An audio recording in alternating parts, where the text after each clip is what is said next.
Hey everyone, welcome back to another episode of Entitled People. Hope you're all doing awesome today. It's time for more crazy stories about crazy humans, so let's get right back into it. And also, be sure to subscribe to the channel if you haven't yet for more Reddit shenanigans. My ex demanded me for child support for a kid that is not mine. My mother and sister are on their side. Some years ago, I dated a girl. The relationship was bad. She was very controlling and abusive. It ended up really bad and we broke up. I kept going on with my life, and after some years I got a decent job. Enough to solve all my needs, have a comfortable life, and make some savings. The thing is, a couple months after getting my job, my ex contacted me. She first asked me to talk. I believed that she may want to reconnect or something. But she showed up with a 5-year-old child, claiming he was my son and demanding me for child support. I didn't believe her, but the child's age matched the time we cut contact. I got advice from a lawyer who's a friend of mine to try to solve this out of court. I offered to take responsibility, pay all the costs, and be an active part of the kid's life, only after doing a DNA test.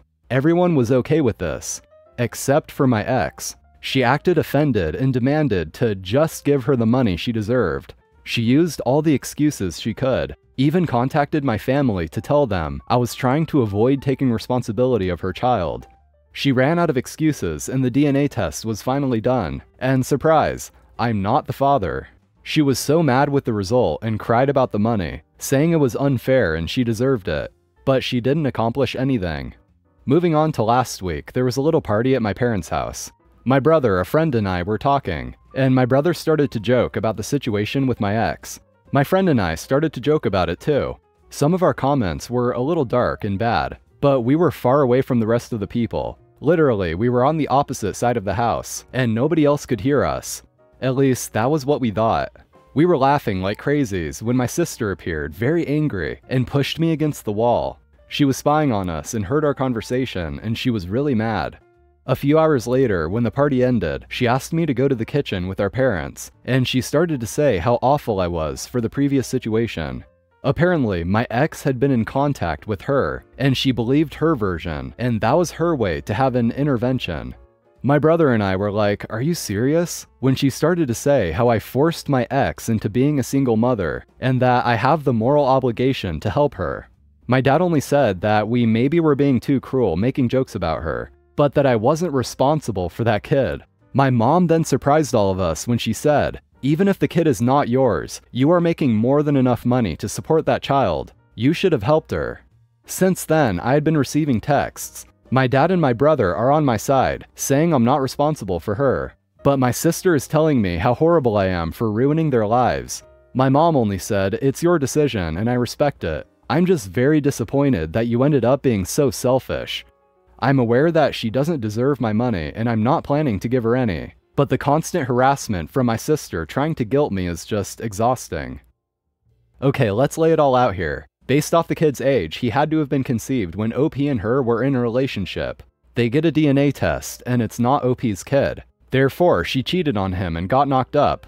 Despite all that, she's still demanding child support, and it sounds like she's even lying to OP's family to try to get them on her side too. The fact that your mom thinks you're morally obligated to support this child is just absurd. In what way do you have any obligation for that? She got knocked up by someone else while you were with her. So somehow that makes it your problem? And just because you make good money is apparently even more of a reason to support her. That is some messed up logic right there.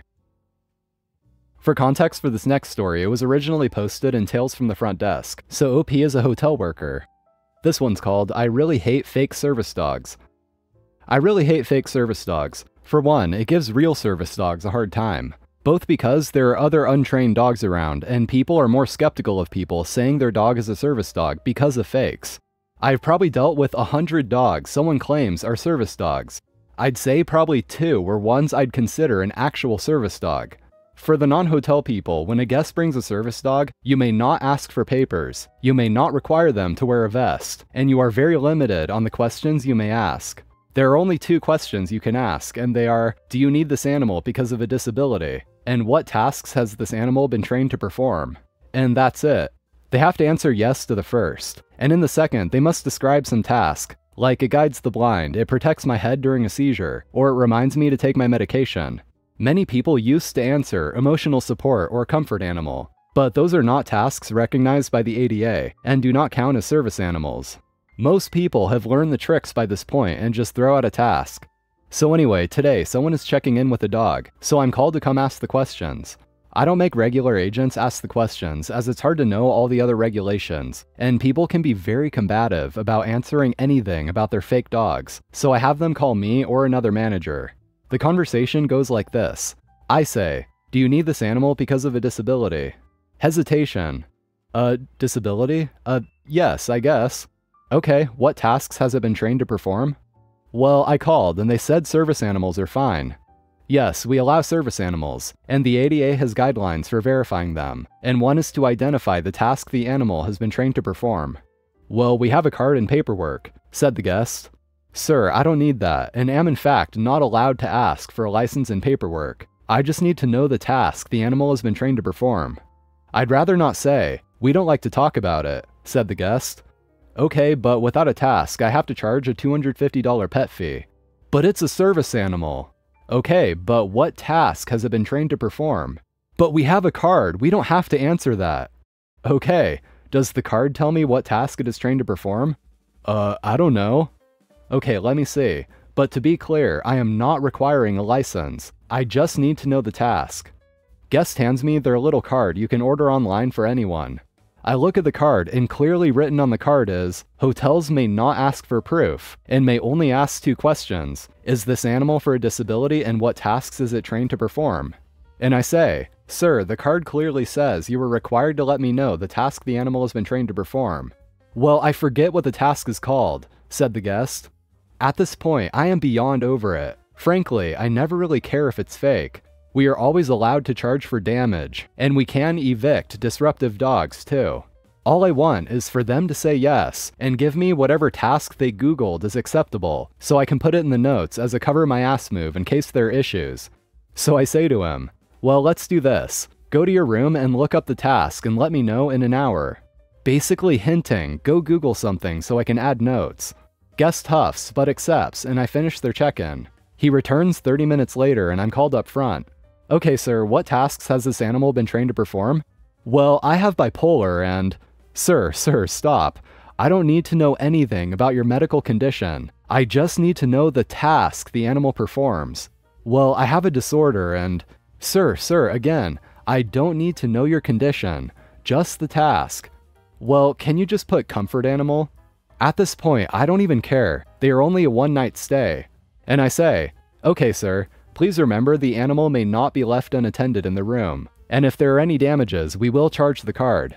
He huffs off, and I just throw in alerts of seizures in the notes. The next day they checked out, and of course, had left the dog unattended during dinner, and it pissed in the room. It was very satisfying to charge $750 to that credit card for carpet cleaning and putting the room out of service for a day. Can't wait to see that disputed charge. Triple checked I had signature on file, and we got a credit card chip read, so we will always win those. But boy, I really hate fake service dogs. At least have the courtesy to Google the questions, and have your fake answers ready instead of wasting my time. The best part about this to me is that after that really poor and lazy attempt of trying to fool them, just to save a $250 fee, he still ends up having to pay $750 anyway for the carpet. OP made it really easy for him too, basically saying, okay, just go to your room and Google a task. Any task, just go choose one and come tell me. But he couldn't even do that right. So what if there's a fire? Ring up my groceries. Recently, I was talking with some coworkers about old jobs we had, and I remembered this gem. I remember this story vividly because it was so absurd. January 1st, 2017, I, who was 23 at the time, was in the middle of my shift at the local grocery store as a checkout clerk, or the official term of front-end associate. I was just chatting with customers as I rang up their chips and sodas and rotisserie chickens, like a usual day, when one of the stalkers ran up behind me and yelled, "How busy is everyone?"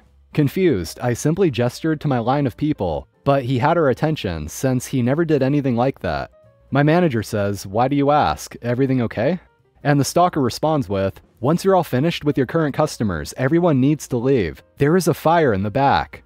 Immediately, all who were not being checked out abandoned their carts and left the building. Except for Gerald. Gerald was the next person in my line, and he was going to be served. The customer before him paid, since that was where I was with his transaction when the stalker told us about the fire, and I grabbed my jacket from under the counter so I could evacuate with everyone else. Gerald, however, was not having it. "You will not leave until you have rung up my groceries," said Gerald. Now, Gerald was very old, mid-70s, early 80s, somewhere around there. He was very tall and lanky, wearing a tan V-neck sweater. I don't know why I remember that, but I do. He wore black, thick-rimmed glasses and would have generally been very non-threatening to anyone else. So I said to him, "Sir, there's a fire. We have to get out of here for both our safeties. The door is over there, let's hurry." However, it seemed that today was not Gerald's day, and I was in the wrong person's way at the wrong time. "I don't care, I need these items. Ring them up. Now." He really was threatening me to ring up his 7 items while smoke was filling the aisles. Since it was 7 items, no manager was in sight, and I wasn't really feeling like getting a black eye in addition to having my workplace burn. I quickly rung him up. All the while, he's thanking me, quite condescendingly. I was paying him no mind since I knew the tone. Finally, my manager showed back up to make sure everyone had left. I ran over to her.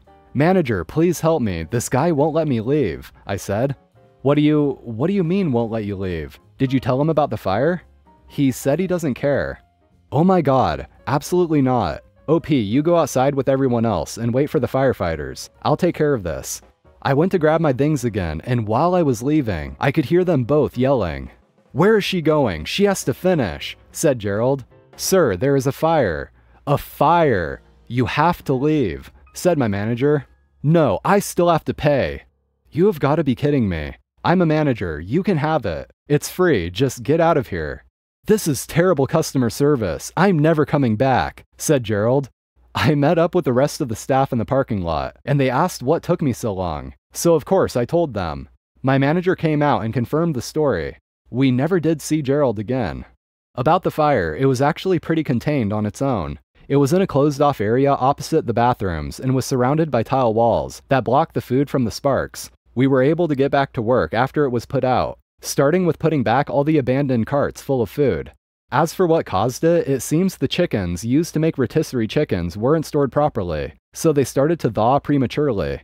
The water and chicken juice leaked through the tile floor and sparked an electrical fire. The best part was that when we learned this, we were still in the parking lot. I looked over to the parking lot to the side of the building and saw at least 50 turkey buzzards in the trees. I shook a coworker while laughing hysterically. "They can smell 'em," I said. Everyone else joined in on the hysterical laughing. It was truly the weirdest way to start the year. This one's called Take Off Your Mask. I was just out mowing my lawn, hopefully for the last time this year. A neighbor came by walking her dog. She stopped and started saying something. I shut off my mower, removed my ear protection, and walked over to her. The first words I could understand were, "You really don't have to wear a mask." Before I could reply, she went into a rant about how COVID is a hoax and wearing a mask doesn't really protect you, and it's just a government plot to control us, and China is making millions selling us masks we don't even need. And even Biden now says the pandemic is over and I don't need a mask when I am all alone in my front yard. When she finally stopped to take a breath, I removed my mask and told her that I always wear it when mowing my lawn because the pollen and grass clippings make me cough and sneeze. She pondered that for a moment, then said, "Oh, well, I guess that's okay," and went on her way. This is just a great example of someone that gets so in their head and obsessive about political stuff that they just see things in their environment and automatically assume some kind of political agenda behind it, when in reality, it might not even be related at all.